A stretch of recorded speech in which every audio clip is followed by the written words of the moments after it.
Menurut data dari Pew Research Center, ada 5 negara yang dianggap paling religius di dunia. Maksudnya mayoritas dari penduduknya akan menjawab bahwa agama itu sangat penting dalam kehidupan mereka. Nah, kelima negara itu antara lain adalah Ethiopia, Pakistan, Indonesia, Honduras, dan Nigeria. Di sini kalian bisa lihat kan kalau angkanya itu gila-gilaan, bro. Hampir semua orang di negara-negara ini ngerasa hidup mereka nggak bisa jalan tanpa agama. Tapi coba lo lihat kondisi negara mereka sekarang. Apakah mereka makmur? Apakah masyarakatnya bisa hidup tenang atau bebas dari kekerasan dan penindasan? Apakah pemimpinnya bisa dipercaya atau justru jadi simbol dari kerakusan yang dibungkus jubah agama? Nah, untuk itu gue akan bedah satu persatu. Dimulai dari Ethiopia. Di sana agama udah jadi identitas yang diperebutkan sampai berdarah-darah. Dan juga lu nggak cuma miskin secara ekonomi, tapi juga miskin rasa aman. Karena di sana warga sipilnya seakan-akan dimutilasi karena perbedaan etnis yang dibumbui pemahaman agama. Asal lo tahu ya, negara ini masih diguncang perang sipil yang brutal, terutama antara pemerintah pusat dan kelompok pemberontak di sana. Ribuan nyawa melayang dan jutaan orang mengungsi. Tapi lucunya mayoritas rakyatnya merasa agama itu yang paling penting. Oke lah, nggak ada yang nyalain tentang iman. Tapi kalau agama lo nggak bikin lo jadi lebih manusiawi dan malah jadi bahan bakar pembantaian, emangnya itu masih bisa atau layak untuk dibanggakan? Kita lanjut lagi ke Pakistan. Di sana pemahaman tentang agama udah jadi senjata politik sejak zaman rejim militer tahun 1980-an. Segala hal diukur dari seberapa alim lo jadi manusia, bukan seberapa adil sistem di negara itu bekerja. Hasilnya lo bisa lihat sendiri. Bom bunuh diri masih terjadi di pusat kota, kelompok Taliban bebas keluar masuk dan bikin kekacauan, sekolah dibakar, dan minoritas hidup dalam teror hampir di setiap harinya.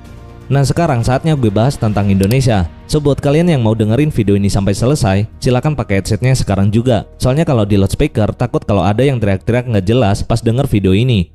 Oke, gue lanjut lagi ngebahas tentang negara kita sendiri. Indonesia yang merupakan negara dengan umat muslim terbesar di dunia, seringkali memamerkan dirinya sebagai negeri yang religius dan damai. Tapi kenyataannya, rakyatnya masih hidup dalam ilusi moral sambil tenggelam dalam jurang ketimpangan. Semua dibungkus pakai label agama supaya bisa selalu kelihatan suci. Tapi masih aja korupsi yang masih merajalela, mulai dari pejabat daerah sampai orang-orang yang ada di pusat. Ada juga dana umat yang dikorup, bansos dijarah, dan paling parahnya lagi ketika ada kasus tentang kitab suci yang pernah menjadi ladang cuan bagi para koruptor tersebut. Selain itu, minoritas masih banyak yang diusir di berbagai daerah, bahkan ada yang dibakar tempat ibadahnya. Dan lucunya semua ini dibungkus atas nama kebaikan. Lo bisa saking gampangnya ngatain orang lain sesat, kafir, dan kalau lo teriak takbir duluan, lo akan aman dari hukum. Karena itulah bisa dibilang negara ini nggak cuma kacau dari sistemnya, tapi juga udah rusak moral publiknya. Dan kalau lo tanya ke orang-orang dengan pertanyaan ini, menurut lo agama penting nggak? Jawabannya pasti akan sangat lantang. Ya penting banget lah bro. Nah ini dia, karena buat mereka hidup susah nggak masalah, yang penting masuk surga. Dan di sini gue kadang mikir, surga yang mana sih yang sampai dibela mati-matian kalau isinya itu cuma penjahat koruptor atau tukang yang ngafir-ngafirin orang? Coba tulis aja di komen. Kita lanjut lagi ke Honduras, negara di Amerika Tengah yang jadi contoh sempurna dari religius tapi hancur-hancuran. Honduras disebut sebagai salah satu negara dengan tingkat pembunuhan tertinggi di dunia. Bukan karena perang, tapi karena ketidakadilan, kemiskinan ekstrim, dan kekuasaan geng kriminal yang gak terbendung. Tapi, lo tahu apa yang paling bikin ironis? 90% penduduk Honduras bilang kalau agama itu penting banget dalam hidup mereka. Di sana gereja selalu ramai tiap minggu, tapi di luar orang bisa dibunuh cuma karena nolak jadi kurir narkoba. Sehingga hal ini bukan lagi soal agamanya yang buruk, tapi soal sistem negara yang nyembah simbol suci sambil ngebiarin rakyatnya sendiri kelaparan dan hidup dalam ketakutan. Nigeria juga nggak kalah tragis. Negara ini punya dua agama besar yang sama-sama dominan, dan sialnya dua-duanya dijadiin alasan buat bunuh-bunuhan tanpa henti. Di sana ada kelompok teroris yang udah ngebantai ribuan orang. Mereka nyulik anak perempuan buat dijadiin budak, dan itu dilakuin atas nama Tuhan. Dan negara gagal melindungi rakyatnya sendiri. Keadaan di sana seperti polisinya korup, tentaranya pasif, dan pejabatnya sibuk cari muka ke elit agama. Sedangkan nasib rakyat ya udah jadi korban aja tiap hari. Dan kalau lo tanya ke mereka, agama penting nggak buat hidup lo? Jawabannya tetap bakalan sama, yaitu penting banget. Dari semua negara ini, lo bisa lihat satu pola yang nggak bisa diabaikan. Semakin tinggi rasa fanatisme agama, semakin tinggi juga tingkat penderitaan rakyatnya. Agama jadi semacam tameng suci buat nutupin borok sosial. Kalau lo lapar akan dibantah dengan kata sabar, ini ujian dari Tuhan. Kalau lo miskin akan dibilang syukurin aja nikmat dari Tuhan, yang penting ibadahnya lancar. Dan ketika lo dibunuh karena beda aliran, jawabannya itu mah urusan di akhirat nanti, bukan tanggung jawab negara. Nah di sini lo tahu siapa yang paling diuntungkan dari semua ini? Tentunya bukan rakyat, tapi para elit, baik politikus maupun pemuka agama yang bisa terus duduk nyaman di atas tumpukan duit dari hasil pajak rakyat. Coba deh lu pikirin, kenapa negara-negara ini nggak pernah benar-benar maju meskipun warganya begitu patuh secara spiritual? Ya karena mereka nggak pernah diajarin buat nanya balik dan nggak pernah diajarin buat berpikir kritis. Karena dalam sistem ini, mempertanyakan pemahaman tentang agama akan dianggap lebih dosa daripada nyolong uang rakyat. Pendidikan dikontrol ketat biar nggak ada anak muda yang kepikiran buat protes atau bikin perubahan. Dan budaya ikut aja dijadiin standar moral. Padahal justru karena terlalu banyak ikut-ikutan itulah negara-negara ini nggak pernah bisa berdiri tegak. Dan jangan kira ini soal agama tertentu, bukan. Ini soal cara beragama yang membunuh logika, nurani, dan kemanusiaan. Semua agama bisa jadi mesin pembunuh kalau dijalankan tanpa akal sehat. Tapi masalahnya di negara-negara ini, akal sehat mereka udah ditelanjangi pelan-pelan, diganti dengan dogma kosong yang cuma enak didengar tapi nggak pernah bisa nyelesain masalah.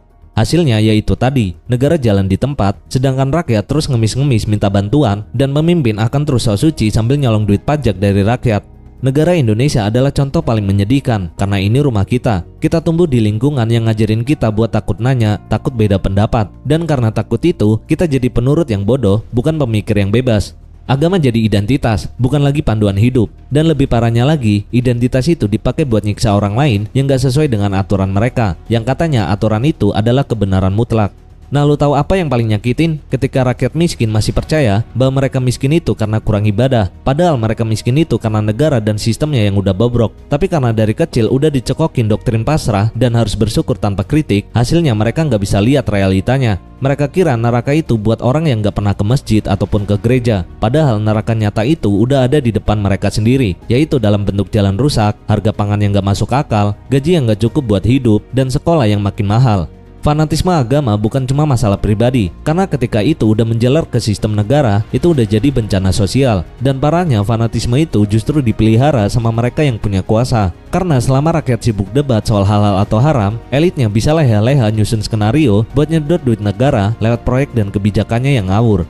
Lo semua disuruh sibuk ngurus surga, sementara mereka sibuk nguras anggaran. Lo disuruh jaga moral publik, sedangkan mereka pesta pora dengan dalih wakil Tuhan. Agama bisa jadi cahaya, tapi juga bisa jadi alat gelap paling ampuh kalau dipakai sama orang yang salah. Dan di negara-negara kayak Ethiopia, Pakistan, Indonesia, Nigeria, dan Honduras, lo bisa lihat gimana cahaya itu dimatikan pelan-pelan. Yang tersisa cuma simbol kosong, ritual tanpa makna, dan rakyat yang tetap percaya bahwa semua ini bagian dari ujian Tuhan, bukan hasil dari kegagalan manusianya sendiri.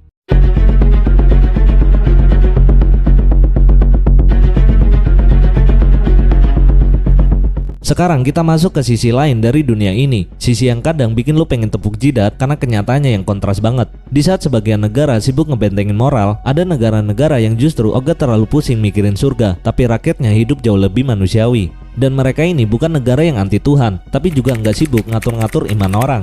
Mereka nggak teriak-teriak, kamilah yang paling bermoral, tapi justru nunjukin moral lewat kebijakan, sistem, dan sikap negara terhadap rakyatnya sendiri. Nama-nama negaranya udah pasti lo kenal semua, yaitu antara lain Swedia, Jepang, Inggris, Jerman, dan Cina. Semua berdasarkan data dari Pew Research Center yang nunjukin bahwa cuma segelintir orang di negara-negara ini yang anggap agama itu sebagai hal yang sangat penting dalam hidup mereka. Tapi hasilnya negara-negara ini justru masuk daftar negara paling maju, paling makmur, dan paling dicari sama pendatang di seluruh dunia. Lo tahu negara Swedia kan? Negara ini punya salah satu kualitas hidup terbaik di dunia. Pendidikan gratis, kesehatan dijamin, transportasi umum rapi, dan tingkat kepercayaan antar warganya tinggi. Gak ada tuh drama saling tuding sesat, kafir, atau saling ngintip moral pribadi. Lo mau ateis, percaya sama pohon, nyembah batu, dinding, jimat, atau gak percaya apa-apa, yaitu urusan lo. Yang penting, lo gak nyusahin orang lain dan ikut bayar pajak.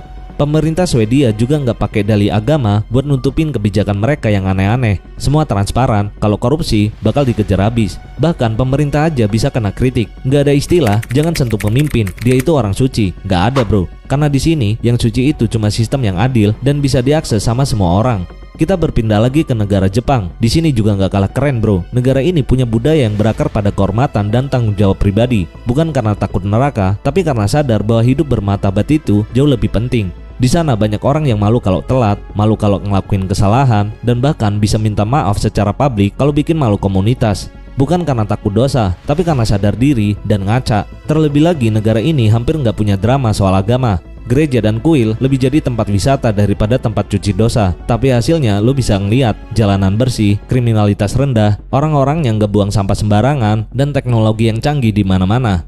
Lanjut lagi ke negara Cina, meskipun sistemnya otoriter dan dikritik habis-habisan soal HAM, tapi tetap nggak bisa dipungkiri, Cina adalah salah satu negara paling berpengaruh saat ini. Ekonominya tumbuh pesat, industrinya merajalela, dan pengaruh globalnya makin kuat tiap tahun. Tapi lo harus tahu juga, berapa persen sih penduduk Cina yang anggap agama di sana itu penting? Cuma 3%. Iya, 3% bro. Mereka nggak hidup dengan standar ganda antara surga dan neraka. Mereka hidup berdasarkan target, kerja keras, dan kontrol yang efisien. Sistem pendidikan mereka keras, tapi menghasilkan orang-orang yang disiplin dan inovatif. Pemerintah mereka nggak naikin harga beras sambil bilang, ini ujian dari Tuhan, mohon bersabar ya. Nggak gitu bro, mereka langsung turun tangan, bikin kebijakan strategis, dan kasih solusi konkret. Dan lagi-lagi bukan karena kita harus jadi negara Cina, tapi faktanya negara ini nggak pakai dalih kitab suci buat ngelola negara, tapi hasilnya udah jelas kelihatan. Sementara itu di Jerman dan di Inggris juga sama. Negara-negara ini udah jadi negara sekuler dari lama. Gak ada undang-undang yang nyuruh warganya buat beriman. Tapi justru karena itulah pemerintah bisa fokus ke hal-hal yang beneran penting, yaitu pendidikan, ekonomi, dan keadilan sosial.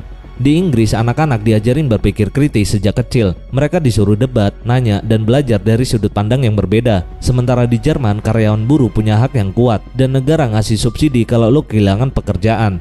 Selain itu juga di sana, agama jadi urusan pribadi, bukan alat buat nutupin ketidakmampuan negara.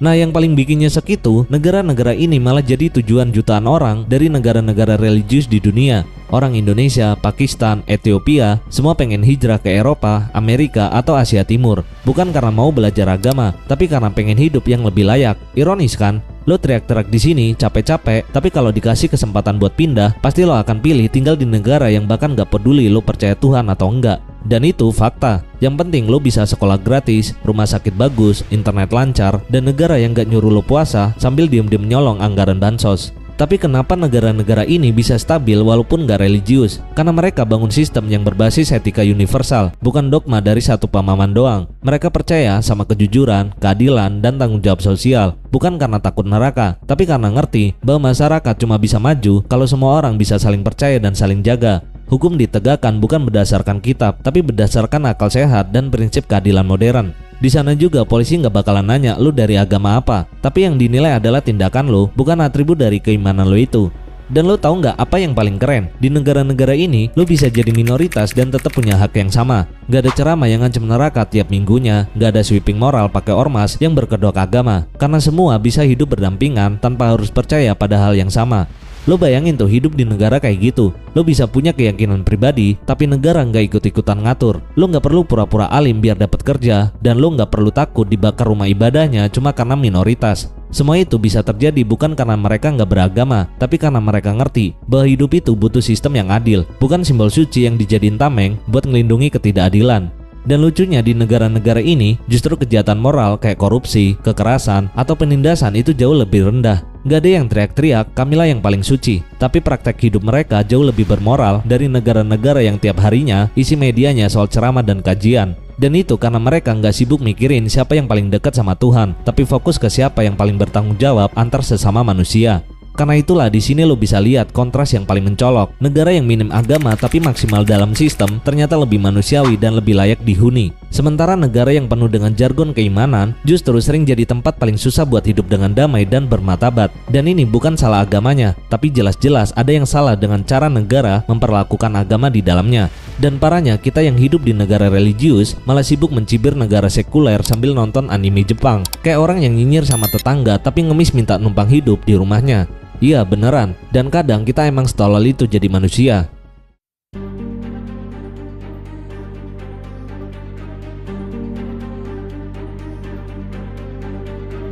Dari semua fakta yang udah kita buka bareng-bareng, ada satu hal yang makin jelas. Fanatisme agama yang dijunjung setinggi langit ternyata nggak cukup buat ngangkat martabat manusia. Sebaliknya, justru yang bikin negara jalan di tempat atau lebih parah, mundur dan terjerembab dalam kekacauan yang nggak kelar-kelar. Lo boleh punya masjid megah, gereja tinggi, patung suci di mana-mana, tapi kalau rakyat lo masih miskin, kolot, bodoh, kelaparan, ketakutan, dan susah ngakses keadilan, apakah semua simbol itu masih ada artinya? Coba deh lo tulis di komen. Dan yang lebih nyebelin adalah ketika rakyat berteriak soal keadilan, yang muncul justru dalil, bukan solusi. Yang dibawa malah kutipan kitab, bukan kebijakan publik. Kayak semua masalah hidup bisa disembuhin pakai ceramah, bukan pakai rumah sakit yang layak, sekolah yang gratis, atau harga beras yang wajar. Dan kita udah terlalu lama dicokokin omongan manis dari mimbar, tapi dibiarin mati pelan-pelan di lapangan. Negara jadi tempat orang sibuk pamer iman, tapi lupa mikirin kemanusiaan. Lo bayangin ini, lo berdiri di atas tanah yang katanya diberkahi Tuhan, tapi lo nggak bisa makan cukup, kerja layak, atau sekedar hidup tanpa harus dicurigai. Lo tumbuh di lingkungan yang bilang agama itu cahaya, tapi setiap hari yang lo lihat cuma kegelapan, seperti korupsi, intoleransi, dan kemiskinan. Dan ironisnya kalau lu mulai nanya, mulai kritis, dan mulai mikir, lu malah dicap pembangkang, sesat, kafir, atau anti agama. Nah ini sebenarnya bukan masyarakat yang beriman, tapi ini penjara massal yang dibungkus kata surga. Dan kita harus berani bilang ada yang salah, bukan sama iman lo, tapi sama sistem yang nyuruh lo patuh buta atas nama iman, sistem yang terlalu nyaman bikin rakyat diem, sistem yang lebih takut sama pikiran kritis daripada sama ketidakadilan. Dan selama sistem ini nggak dirombak, selama lo masih percaya bahwa yang penting itu masuk surga, ya lo bakalan terus dihina-hina sama realita hidup lo sendiri. Karena realitanya, surga cuma jadi pelarian dari neraka dunia yang lo biarin terus ada.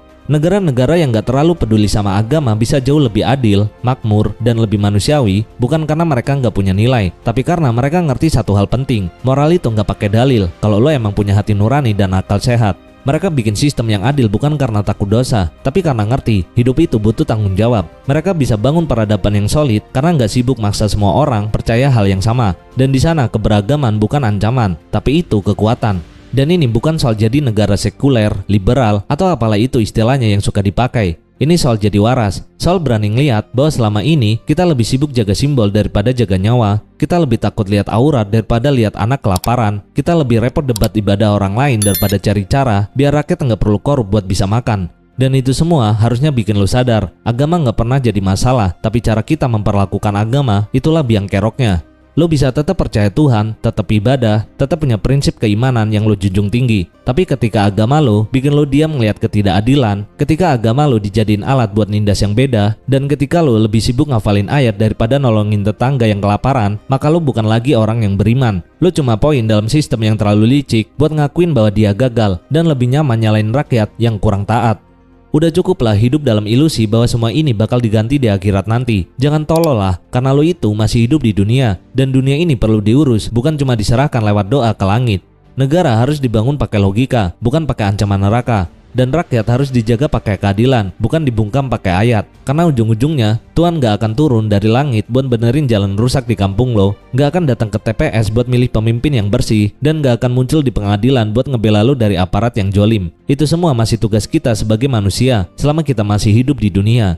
Jadi kalau lu masih nganggap agama itu penting, ya bagus. Tapi buktiin itu lewat cara lu hidup, lewat cara lu berpolitik, bernegara, dan memperlakukan orang lain. Jangan cuma lewat status, stiker, dan seragam, apalagi teriak-teriak. Dan yang paling penting, jangan biarin sistem ini terus-terusan maksa lu nyembah simbol sambil mereka nguras isi negara. Jangan mau hidup dalam negara yang pura-pura suci, tapi nyatanya kejam. Karena kalau lo diem terus, maka lo cuma bagian dari masalah, bukan bagian dari iman. Dan sekarang lo udah tahu, pilihannya tinggal satu, terus tidur di atas ilusi, atau bangun dan mulai mikir dengan nalar. Lo inget ini, dunia nggak butuh lebih banyak orang yang sok suci. Dunia butuh lebih banyak orang yang beneran peduli dan tentunya otaknya waras. Dan salam waras.